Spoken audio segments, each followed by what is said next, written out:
উনি সাফা থেকে মারোয়া একবার, মারোয়া থেকে সাফা একবার 60টা চক্কর দিলেন। এই 60টা চক্কর, এই দৌড়াদৌড়িটা আল্লাহর কাছে এত ভালো লেগেছে, কিয়ামত পর্যন্ত সব হাজীদের জন্য এই জায়গায় দৌড়াদৌড়ি করাটা আল্লাহ ওয়াজিব করে দিয়েছে।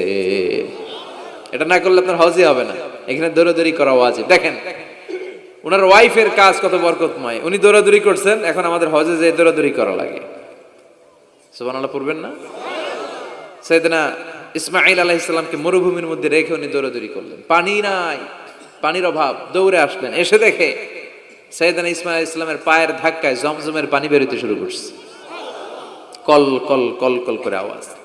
সাইয়েদনা ইব্রাহিম, ইসমাঈল, হাজার এরা আরবি ভাষা জানতেন না, এরা সুরিয়ানি ভাষার মানুষ ছিলেন। কোন ভাষা?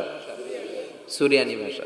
তো পানি দেখে হাজার খুব অবাক, কিরে এত সুন্দর পানি, এই পানি তো মরুভূমির বালিতে লেগে সব শুকিয়ে যাবে, পানি যাতে না শুকায়